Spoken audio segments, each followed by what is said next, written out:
Yes. Okay, all right. So essentially, folks, by the time you get to this point, if you have used the ready to close report that Kara trained on last week efficiently and properly, this part should be super easy and fast. So page 1, and Becky and Alicia, I'm not gonna pull this up, you guys can just have it in front of you. Page 1, the objective and section A. All of that is just a summary of everything that you already did on your ready to close report. I'm not gonna spend any time on that, because we're assuming you guys are good to go on the ready to close report. So section B, creating the closing report. I don't know that I need to go over where to pull this file from. You guys are all familiar with pulling the transaction template from here. Ding, ding, ding. Back up there? It wasn't there for a long It time. wasn't there for a long time. It's there now. Okay. Where were you pulling I it? was pulling it from an email that Renee sent me 4 months ago. Alright, And it works, so it well, it's here, on the screen for you. So this is where you should be pulling that report. You would run it for the day that you're sitting on. So today's date, don't run it for last month, don't run it for a projections date, run it for today's date. Okay? Just an FYI, I had to have Jarvis re-put in the UPN run thing, I lost it, so I don't know if we had an update that something happened and. So, good point. Sometimes, yes, this UPN tab, everybody should have this UPN tab up here. And within here, you've got this run transaction report. It is true that when little tweaks are made in the system, sometimes these add-ons have to be updated. So if you run into issues and you keep getting an error, just let us know and we can take a look. Maybe it's just a VPN issue, maybe it's a server issue, or maybe we need to update the add-in. So if you do get that error, you can ping us and we'll let you know if it's just you. Number 4, balance, balance, balance. This is a place where we're hoping, for the most part, we don't have to do this anymore. We've got the new projection summaries, the new Power BI places, we're not having to do as many, but this is one place where we have to, and it's getting missed a lot. In your balancing, you need to be checking to make sure that your CapEx up here, your total estimate down here, and right over here, your total amount at completion also match your project summary tab, estimate, total cost to date. It should also be the same amount down here, the total of all your phases, as well as in Business Central. Please check all 3 of those places. This step is getting skipped a lot, and then that prevents us from finalizing, closing, and transferring anything. Does anybody have any questions about those places for balancing? Okay. Number 5, an electronics tab, which of course this first example I have up here doesn't have one. Oh, because I just found it. All right, well, we'll pick this one. Now this is changing just slightly. Oh, this is a huge project with a lot of electronics. So your electronics tab, there is kind of an example towards the bottom of page 3. It needs to include 3 things. A snippet of, not a snippet, really do pull this from to Excel and copy paste it so that it can be manipulated. You can make notes, you can highlight anything that you want. All of these remaining quantities, again, you've already checked them in your ready to close process. They should all be 0. Copy paste it, put it at the top. Put a little label up here that says bomb. Highlight it maybe in a different color, however you want to. You can come up here and do like, oh, where's that formatting thing? Data, I don't know, where you can like highlight the bar, just so that it stands out, we know what we're looking at. You guys all know how to pull this. Down below, transactions. Head to your transactions tab, pull your 700, 100s. Okay,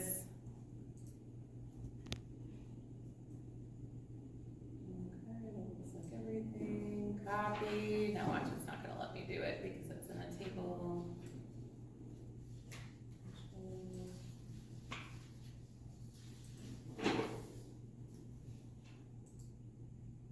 All right, there's everything that has hit my project. If you wanna pull in the header bar, that's fine also, so that you can manipulate this data as well. I've always wondered if I should pull in the totals. Sometimes it gives me the totals on the transaction tab and sometimes it doesn't, but. I mean, and if it doesn't, you can always just come down here and add yourself a little total. That's fine. Do we need a total? I Also, don't. if you go to your filters and select the blanks, it'll give you the total.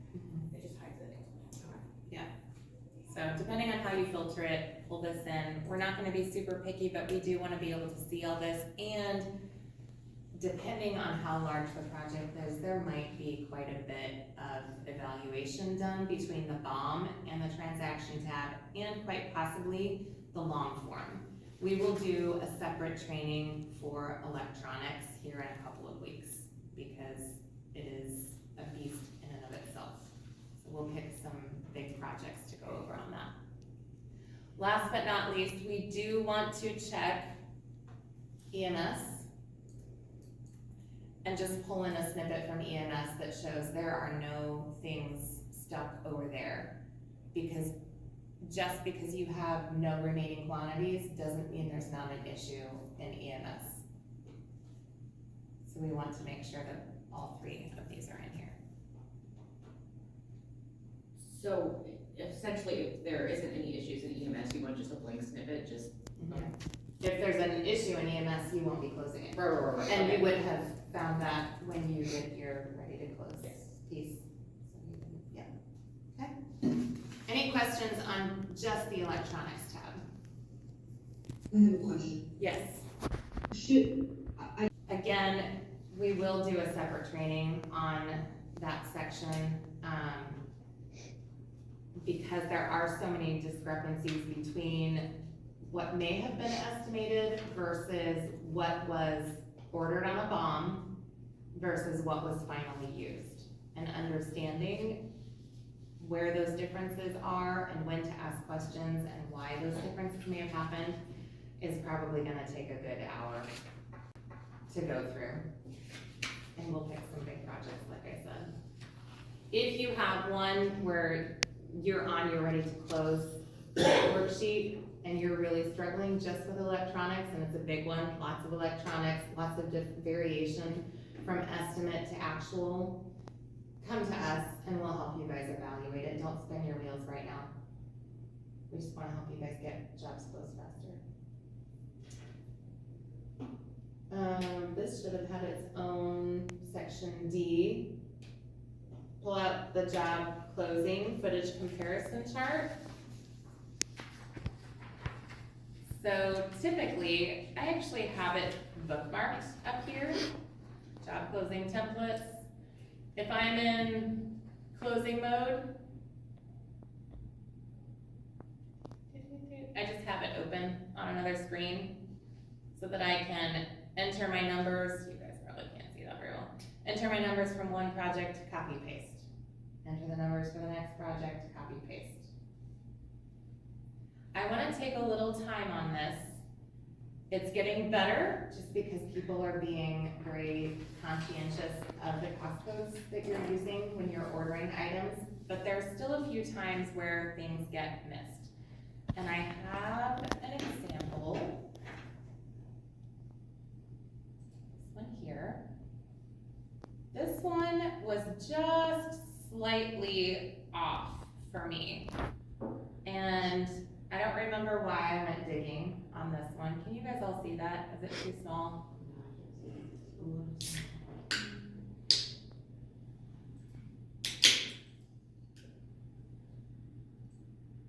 that a little better? Still more?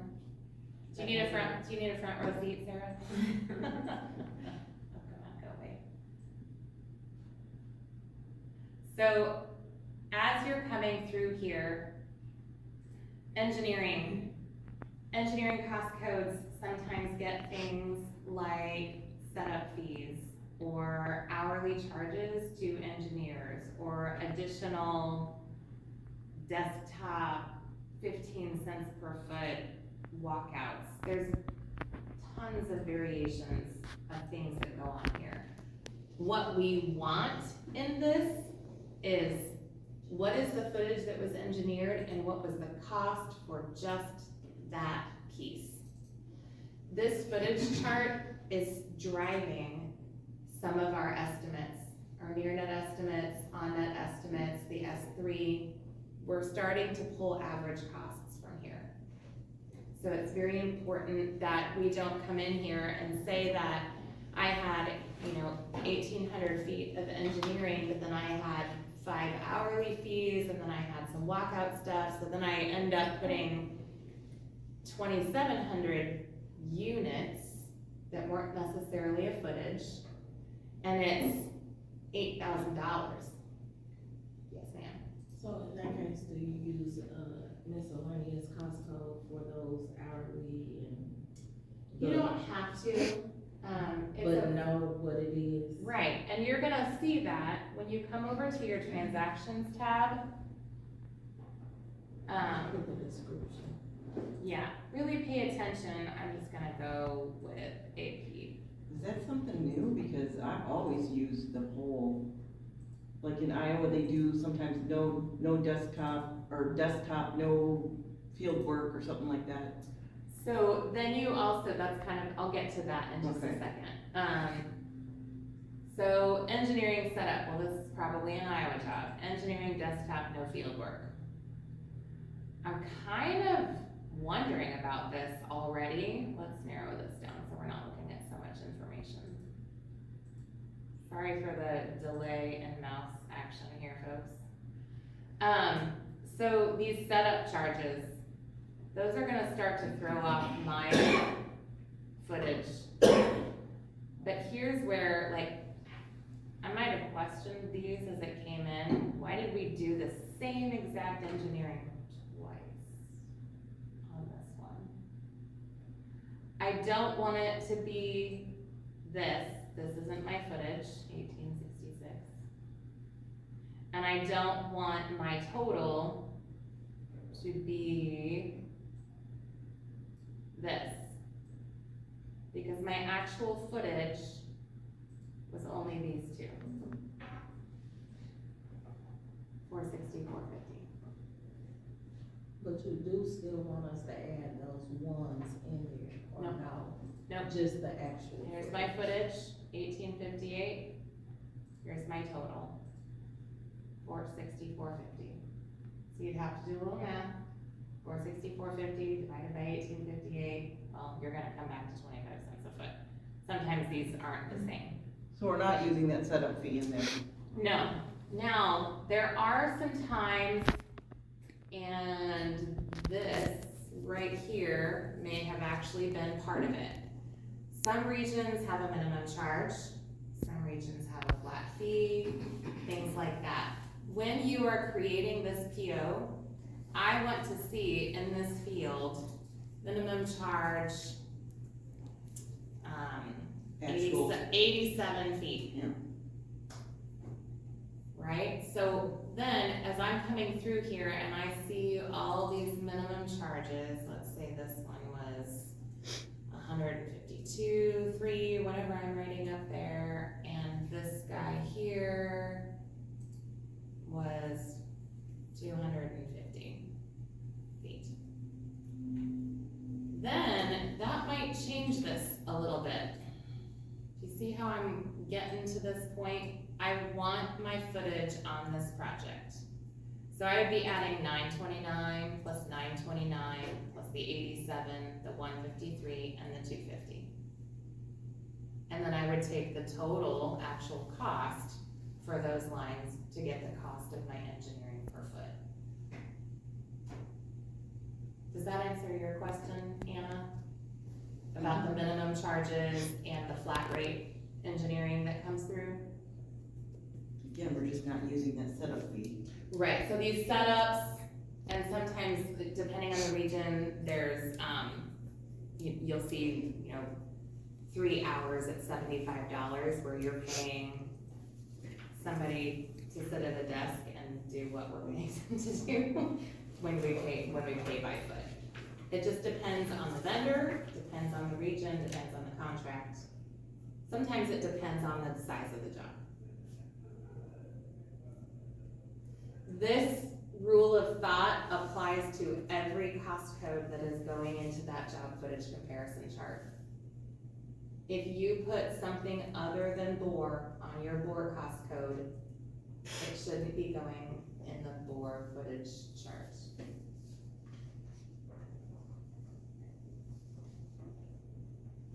Okay.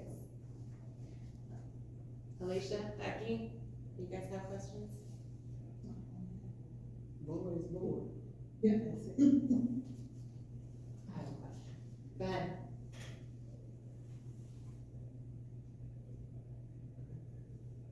So doesn't that throw off our differences? Yes, it will. But you know that because you're compiling the information. So in Dallas, 99% of mine are one at $1,800. Yep. But I do record my footage usually Mm-hmm. in my PO. So I'm gonna put the footage on my complete tab. Yes. So it won't be one at 1,800 anymore. No. Because the issue arises, and we've started to see it happening when a region like that, you have all these projects that come in at 1,800 because there's a minimum charge. And then you have a project that comes in that isn't within that minimum footage. It's actually 5,200 and something. Well, that one unit at 1,800 is factored into those average costs per unit. And it throws engineering per foot into $33 a foot, which, to engineer 5,300 feet at $33 a foot is gonna look a little funny on the estimate. And we have had that happen a couple of times through the S3 program. So that's why we want to try and work with that and get those per foot costs.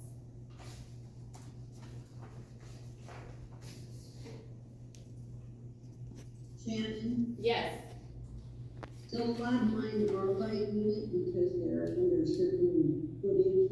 So I've been taking the board footage and dividing it by the cost. And it's not coming out like $30 or anything, but is that what I'm supposed to do?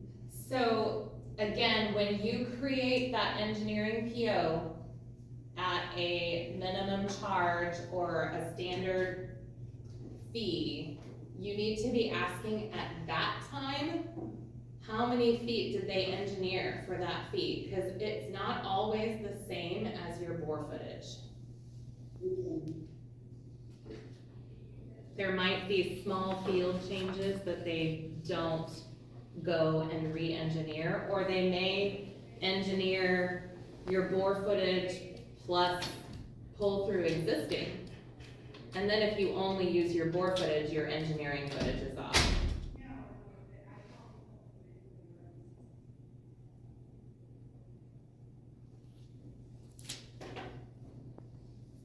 Does that make sense, Becky? Yes, I was just writing it down. Okay. So as you're filling out these sections, please just make sure that when you're do not use the cost to complete tab. Anybody who's using the cost to complete tab, I can already tell you, you're probably making a few mistakes now and then. Just because we tend to put a couple of extra things sometimes. And especially as people are covering other regions, maybe, you know, like engineering would have been a perfect example. Some people put their extra hourly setup fees and things like that in a miscellaneous cost code. And some regions don't, and maybe a person who was closing for your region would miss that and include those costs. So please use your transactions tab, filter your transactions type to a PO cost and original estimate for everything except for fiber, which would be consumption and original estimate. This is gonna give you a more precise look at what was on that cost code. You're also gonna catch little mistakes. How many times have we typed in 200, 010 instead of 200, 100 for more? Still do it, it happens, right? And then you'll probably need to be doing a cost transfer. You should catch that when you're doing your evaluation and the ready to close, but I mean, sometimes we miss things. We're evaluating a lot of projects. But by the time you get here, you should absolutely be able to see that. And this gives you that one last opportunity to make those corrections and get us a good cost per foot.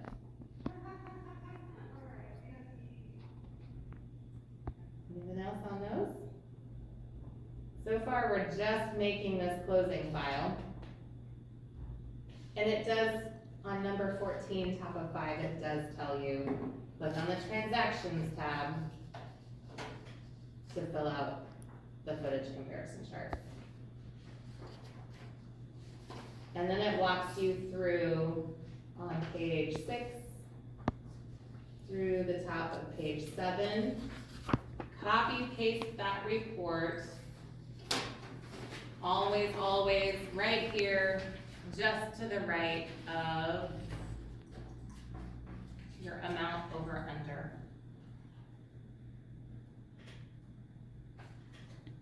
And I guess if you haven't hidden your columns yet,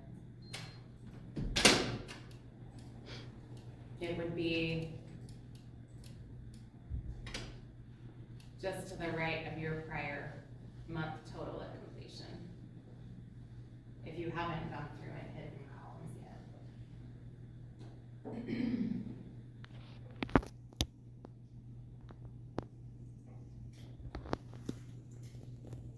So at this point, unfortunately, you just ran a blank worksheet. We don't have the capability yet to pull our worksheets from Power BI, where you guys have entered all of your notes, you have summaries, things like that. So there is a little bit of extra work. You have to go to Power BI. You need to copy in any of your notes. Number 26 has some examples of what we want. These notes up here need to be specific. I always tell my kids, I want a why. Give me the why. So like this one here, 400 additional more than estimated.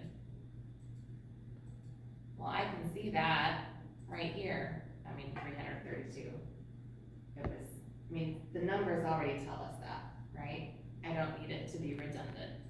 Yes, ma'am. What if it's a near net? Near net plus 400 is perfect. But if this was not a near net, you have to start getting comfortable with what is the footage that needs to be explained. And I kind of, even though I have a terrible arm, if you can throw a ball that far, don't ask about it. If you know that you're building in a city like this, and the estimate changes 500 feet, don't ask. instead of entering on that corner of the building, they entered on that corner of the building. Don't ask about it. And we're gonna try to do that too. We will try to make sure that we're not nagging you about those things. It's not black and white. We can't, as much as we'd love to give you a black and white, we just can't. So what's the number that you want an explanation on? So near net, which you Right, I guys got can that. tell with this one, near net, you can just say additional 400 feet. Now, if you have a near net that added half a mile, maybe ask a few questions. How did we miss that at the time of estimating, where we thought we could do a 250-foot near net, when maybe we should have used a 1,600-foot near net? What did we miss? That wasn't our handhole out there. Shannon, Yes, well, a lot of it is, they don't estimate it, we can talk to. and they're working on it, but the construction teams right now are not talking much to the sales folks that are plugging in these near net estimates. Some regions are great about it. Other regions, there's like zero communication, and I think that really shows, Becky's, like for yours, there's nobody in an office. You get to Nebraska, Iowa, I don't have much experience with the south regions, but they're all in an office together. The sales guys are sitting the next room over.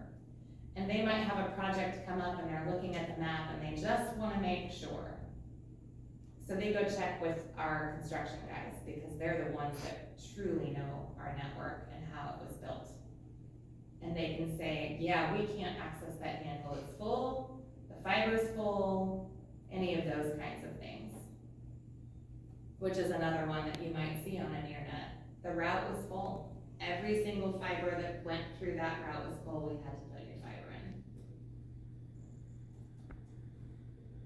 And you'll, again, I can't give you a number for those, but if you have a near net that was 250 feet and you end up building 5,000 feet, we probably should be going back to sales and project management. Hey, why'd you make 250 and what happened? And it will be a combined answer from all of those people. But it should be pretty easy when somebody responds. Unless you're in Dallas. Okay, we'll start bugging the salespeople. Well, reach out to Kara or me first right now All right. before we start sending too many emails and asking questions and making people mad. So when they, Well, because the construction, they just get it from the contract and they don't even know what near net they're using, I don't. They should, they absolutely know which near net You they're know, using. they feign innocence, they don't, and they feign innocence. They're Keyword thing, they're not. Kevin's like that. Okay. So you're saying on near nets that we should push them for a reason, for why they chose what estimate? Only if it is really egregious. I'm not gonna go look for 400 feet, I'm probably not even gonna look for 1,000 feet. But if I have a 250-foot estimate that ends up being a 1 mile build, I will ask some questions. Okay. And we expect you guys to come to us here for the next couple of months to say, I have a 250-foot near net estimate, they ended up building 1,300 feet, should I ask a question? Our answer is probably gonna be no. I have a near net estimate that's 500 feet, 850 feet, they ended up building 7,200. Yeah. Maybe. Well, sometimes they have to do it so that, you know, like the handle was full, or they had no room, or they had to go to the back of the building. Right. Yep. so are the PMs, actually updating the notes in CRM if there's a route change or if they had, when it's over like that? They're working on it. A lot of that information should come back to a project manager after engineering comes back.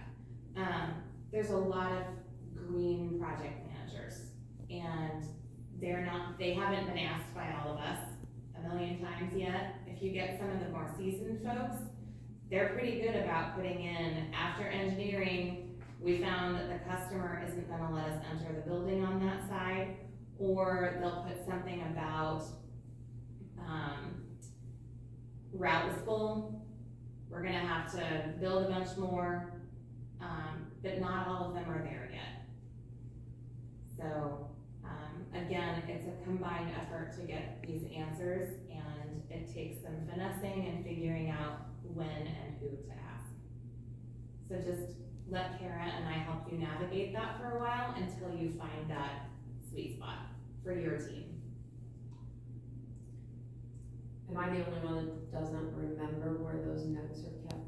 Wasn't really making enough to ask about them. Okay, so notes from project management.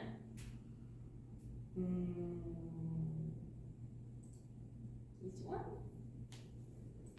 These are going to be in CRM. Anybody have a project they wanna give me? 26274. Really, that one? Thanks, Anna.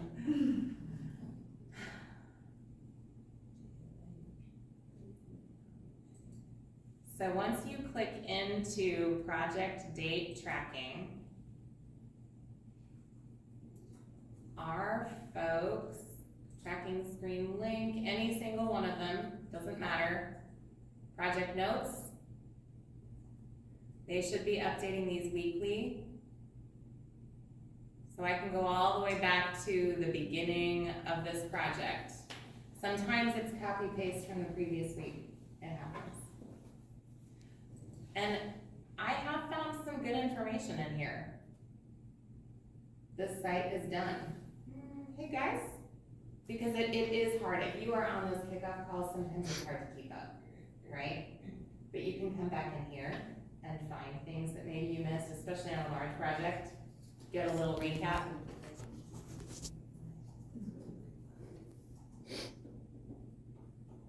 Good? That's amazing, I've Okay. never seen Ta-da.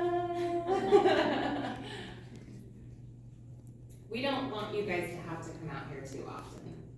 It would really be for some of those big questions. Maybe start here, see if you can find an answer, and then come to us, let us know what you found, and then we'll determine if we need to go to somebody else. This seems like, if I can find the information that I'm looking for in there, it's going to be maybe a clearer explanation. Maybe the PM has translated it into something that makes sense, instead of what my CM has told me that doesn't make any sense at all. So, You hang on to that hope, and we will work on getting everybody there.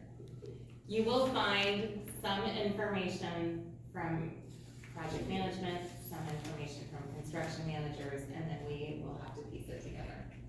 I've been looking for a place where if you could just record this one time, I wouldn't have to ask you 6 times. But this is, I mean, again, this is timeline. Project management isn't necessarily concerned with cost. Yeah. And a lot of the new project managers, they're like, oh, the route changed, but whatever, are we gonna be on time? We might not even include that in our notes, okay? So, on the right-hand side, please give us whys. Near nuts are easy. Near nut additional 400 feet. Near nut needed 2 handles. Near nut, near nut, near nut. Near nuts are so easy. We don't want to ask a lot of questions. If it's a larger project, I think I might have. So that was an excessive amount of information for a near net, right? That's not necessary. No. Okay. No. So this is a big project, and these are the only 2 notes on it. I'm gonna hide a few columns so you can see some of these actuals. And I'll make it bigger for Sarah. I need it bigger too. Okay. It's not just Sarah's eyes. for Amazon's. Okay, this one, what else can I hide to get us what we need? I'm gonna have to scroll, sorry folks. Alright, so we have 25,000 feet estimated.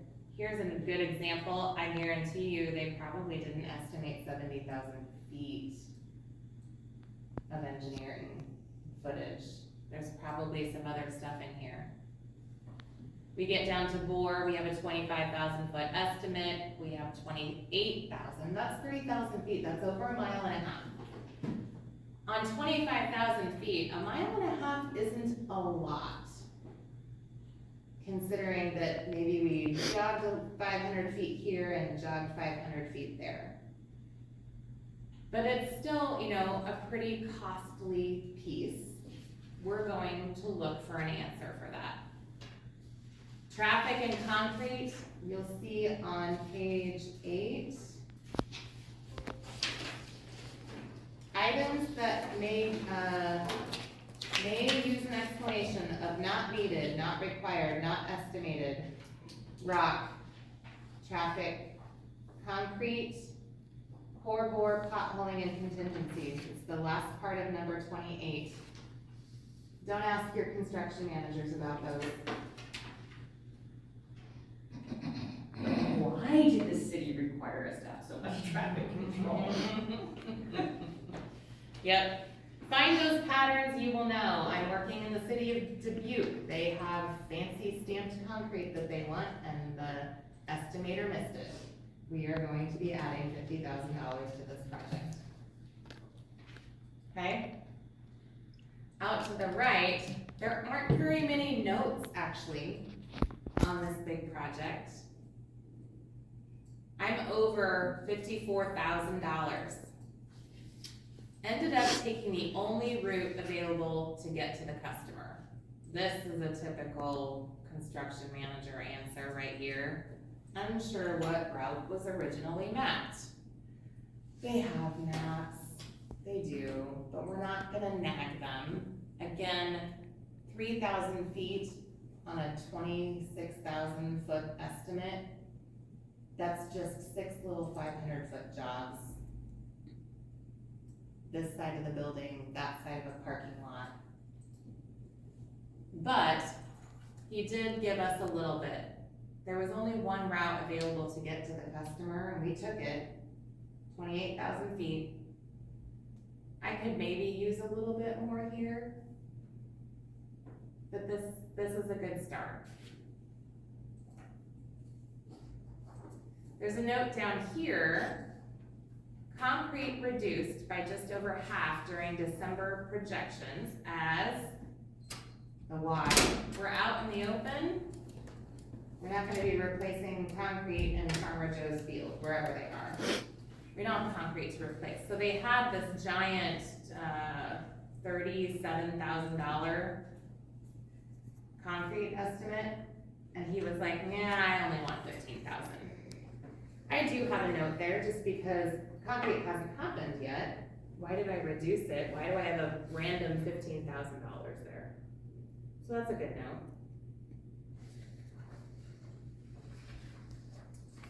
And then I went and copied in the note of why this is over or under budget. 2995 feet bore. Original route route to customer was not available.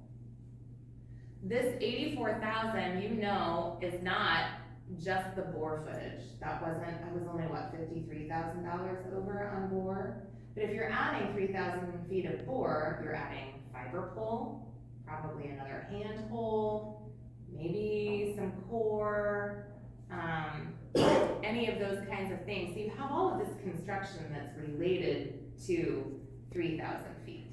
You can add those together to come up with your why am I over budget. And then this project had traffic control and potholing that was $90,000 more than what was estimated. Colorado is a fun region. And those are being worked into new estimates finally. Do you guys have questions on any of those notes or examples?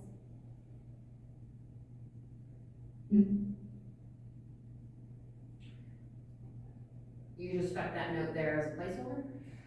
Well, I had pulled this file as a closing file. Normally this note is gonna go right down here in red, and then your footage comparison is gonna go underneath it. But I wanted to pull some examples of notes that we see or we're using.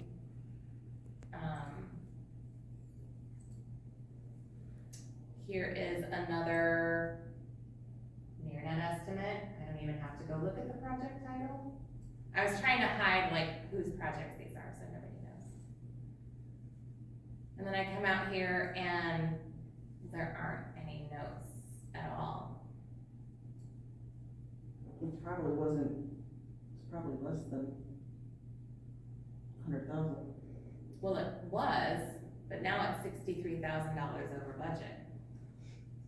So even if it's a near net, I just want a note out here that says near net, 1,500 feet additional bore.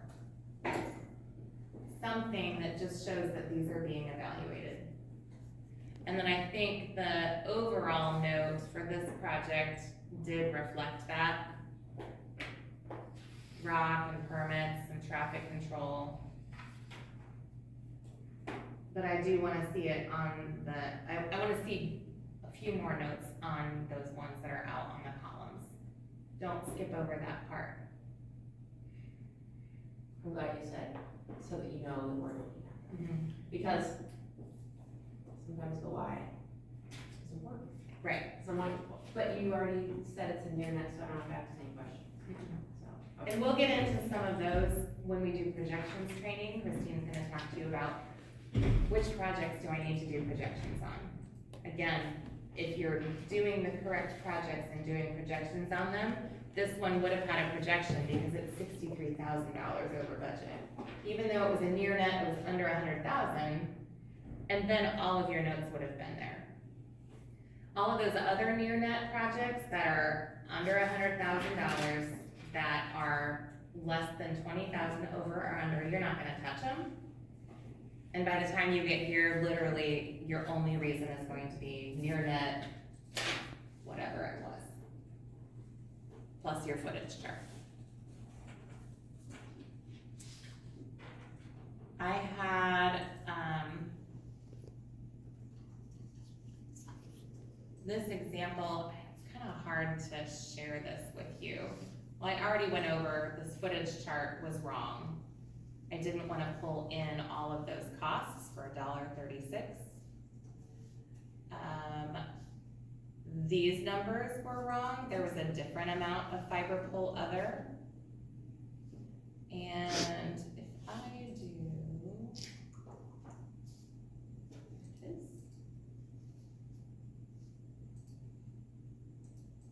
this is what they should have been, which actually, we evaluated that a little bit. 1440, I'm not sure how that one was right. But if we come down here, like 168 was the pull other. So our prices were off over here. And that does factor into your Slack and things footage over here. Looks like the cost per unit on the fiber footage got changed slightly. But the other thing I notice here, for some reason, is that the formulas are copied into this wrong. So please make sure that whatever file you're using has the proper formulas. Can you send out a new one? It's out on the folder. So if you guys all, I have a copy of it, but if you guys all pin it, don't save it.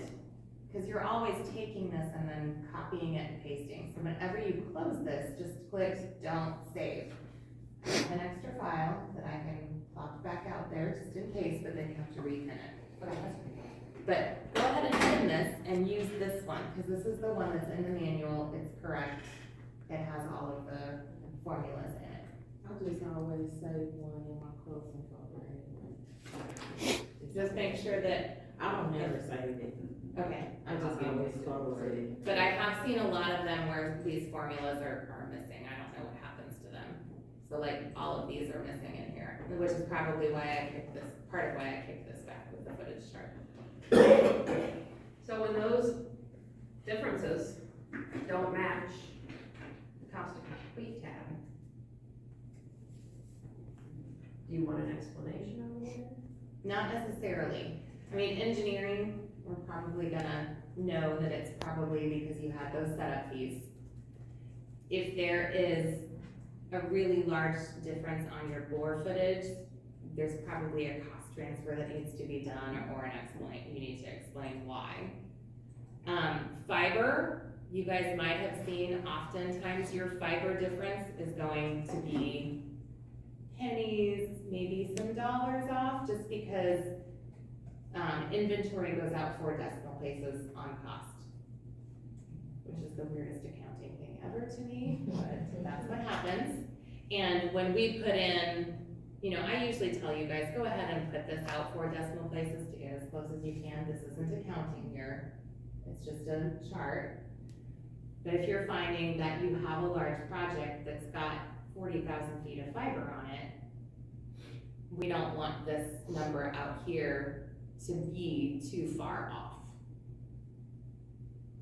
So when you find that average cost, you may use 4 decimal places on this chart.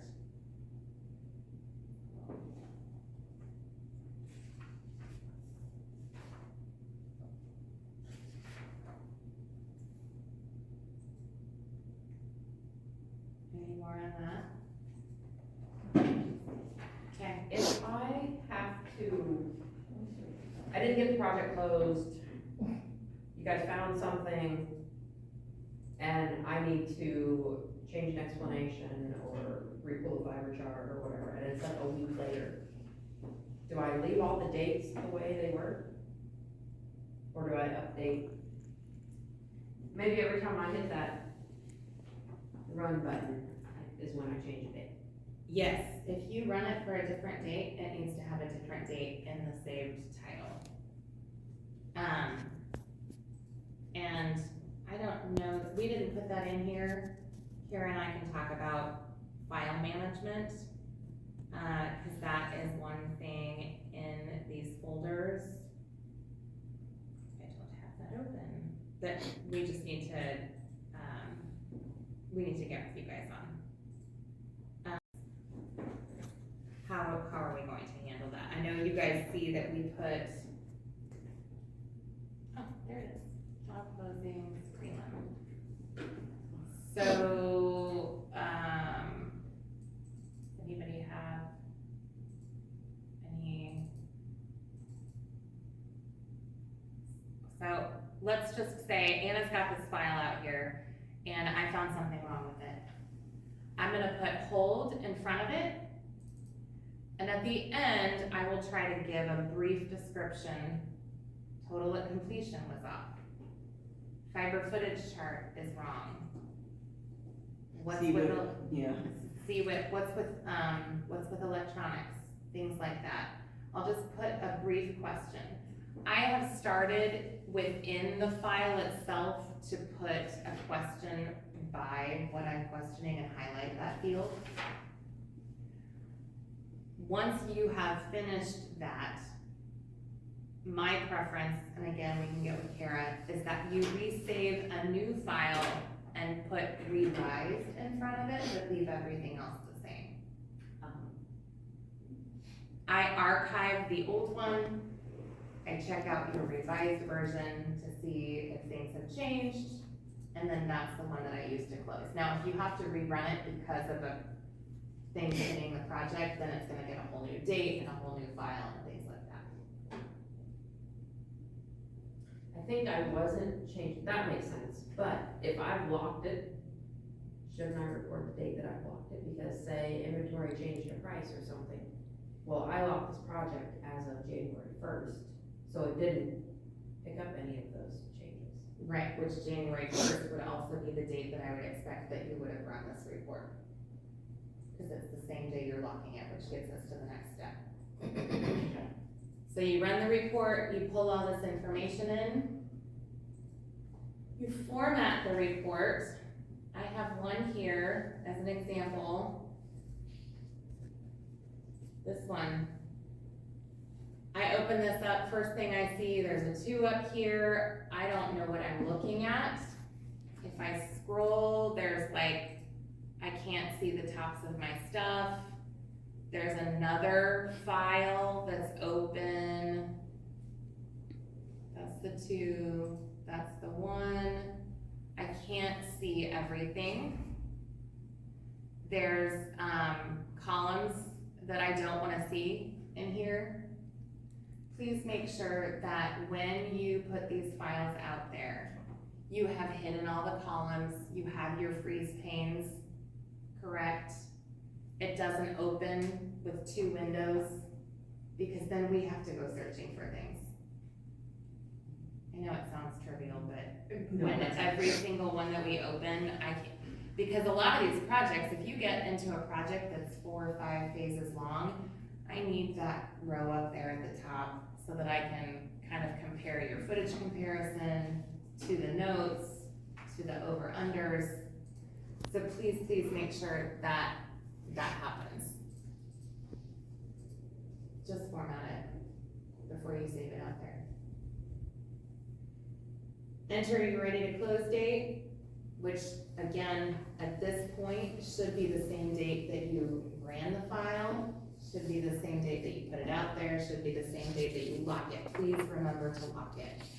Most of the time when we're kicking these back because total completion is wrong is because it wasn't locked and a price change.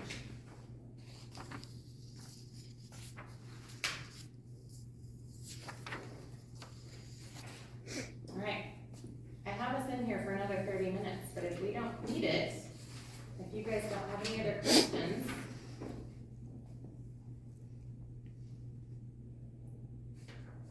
Alicia, Yes, questions? You good? no, Okay. yeah, it's great. Happy closing